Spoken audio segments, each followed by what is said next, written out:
Alright, we're flashing here. 1, 2, 3, 4, 5, and 6.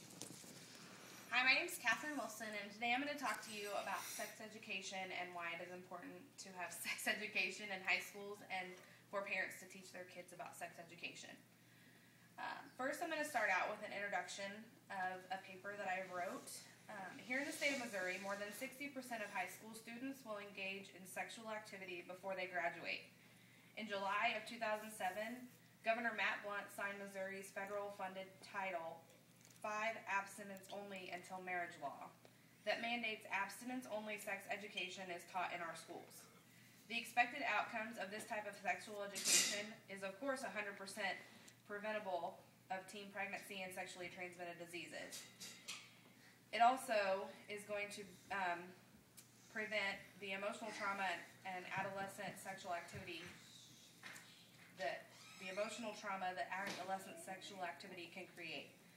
While this is a true statement, this method is obviously not working, as nearly 2,800 teens get pregnant each day.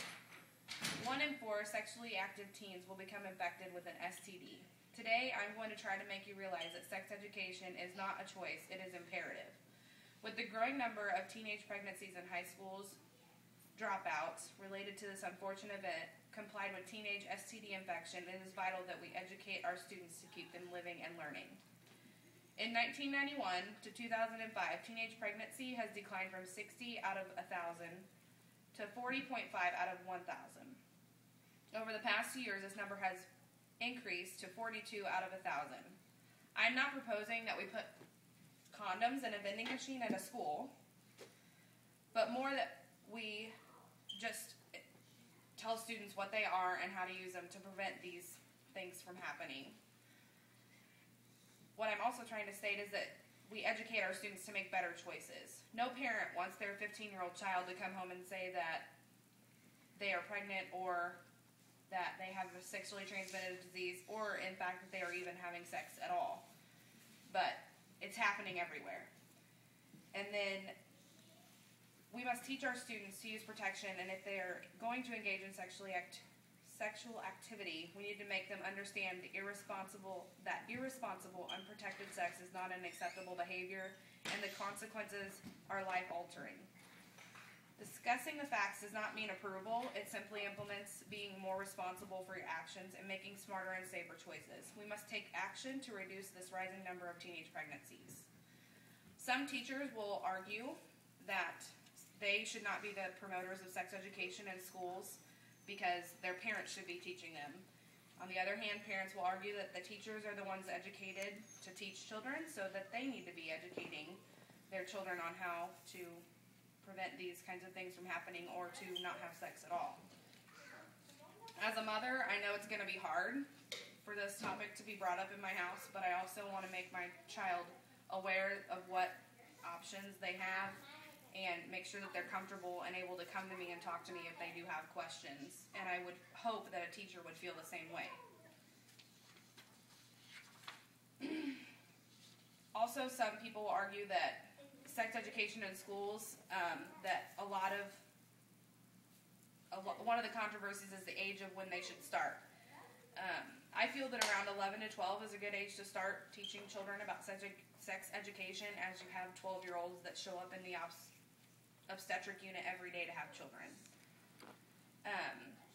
It's important to start at such an early age because the more you repeat things and the more you bring things up to children, the more reasons that they're going to remember. From my first source, it is a plain talk newsletter, and in it there is a quote, "In the long run, active parental teaching makes a huge difference, but effective balance to the teaching of life skills and school skills is imperative. Good parents and teachers recognize the many ways that children learn from experience, observation, and reflection." In this, also, teachers are taught how to teach children things and what is the best ways to promote teaching something like this to a child.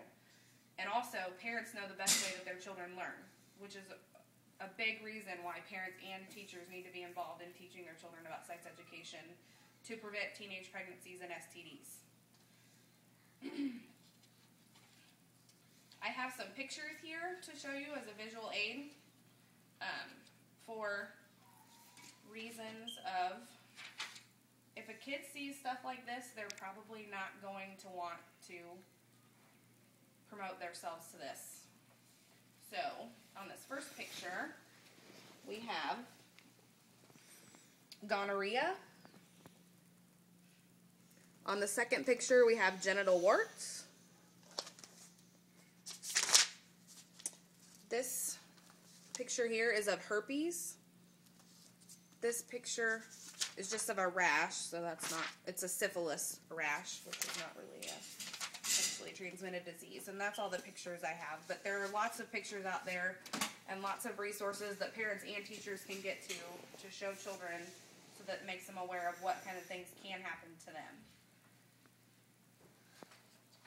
Another topic, an argument will be that some will say that we are, by teaching children about sex education, we're promoting them to have sex. By teaching children, we are not promoting them to have sex, we're just making them aware of a decision that they are going to make before they make it, and what the consequences might be if they make the decision to have sex before they're educated. In my pediatric nursing book, that was one of my sources. There's statistics which were listed in my paper above.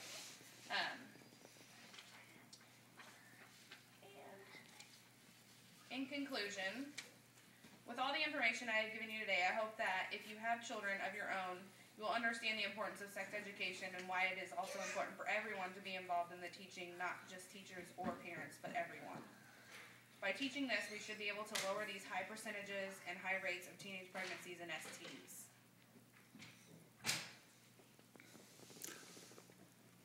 One, 2, 3, 4, 5, and 6.